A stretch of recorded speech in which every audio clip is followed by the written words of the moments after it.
Wimbledon 2025 is underway, but the action on the court is being matched, and in some cases overshadowed, by an oppressive and unprecedented heatwave blanketing the United Kingdom.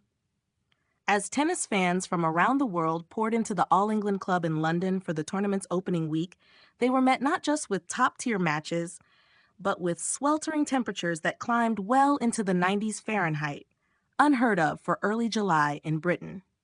Day one saw center court reach record-breaking heat levels, with on-court thermometers registering surface temperatures upwards of 115 degrees Fahrenheit under direct sun. For players, spectators, staff, and organizers alike, the searing heat has added a new layer of difficulty to one of the most iconic sporting events in the world. Top-seeded players like Carlos Alcaraz and Aryna Sabalenka were among those who battled not just formidable opponents, but the extreme weather itself. Alcaraz, last year's champion and fan favorite, appeared visibly fatigued by the middle of the third set in his opening match, pausing frequently for hydration and using ice towels during changeovers. Sabalenka, known for her endurance and power, also struggled at times with court conditions that had players slipping on sun-softened grass. Wimbledon's official medical teams reported a spike in heat-related fatigue cases among competitors and even fans in the stands, many of whom required assistance due to dizziness, dehydration, and heat stroke symptoms. The tournament's organizers responded by extending heat breaks, adjusting match schedules for lower risk periods, and deploying misting stations, shaded rest areas, and additional medical staff across the grounds.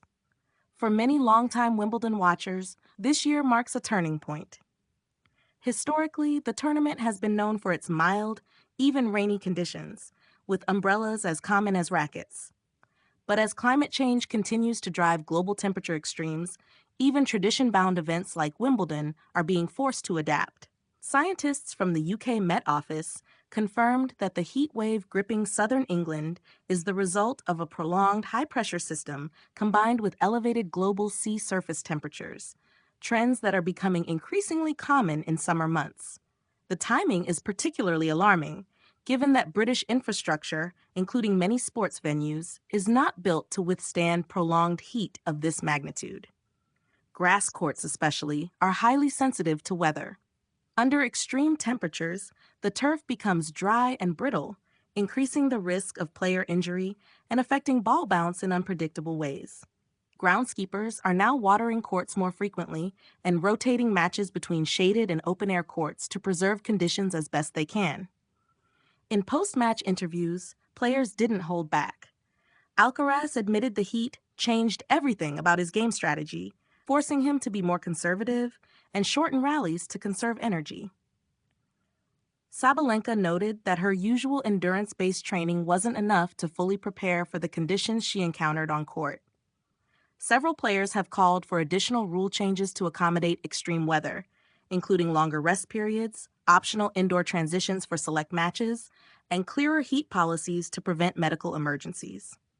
The ATP and WTA, which oversee men's and women's tennis respectively, are reportedly reviewing new protocols in response to this year's Wimbledon conditions. President Donald J. Trump, during a foreign policy forum in Berlin, was asked about the situation at Wimbledon and used the moment to pivot toward broader concerns about sports infrastructure and climate policy. While reaffirming his stance that the United States should remain energy independent and reject international carbon mandates, he also acknowledged that sports venues around the world, including the Great Wimbledon, are going to have to modernize fast. Whether it's cooling technology, air circulation, or retractable roofs, the players and fans deserve safety first. His comments, while controversial among climate activists, sparked a conversation about how traditional venues and large-scale sporting events need to adapt quickly to our changing world. Off the court, the fan experience has also transformed. Vendors have been overwhelmed by demand for water, cooling towels, and shaded seating.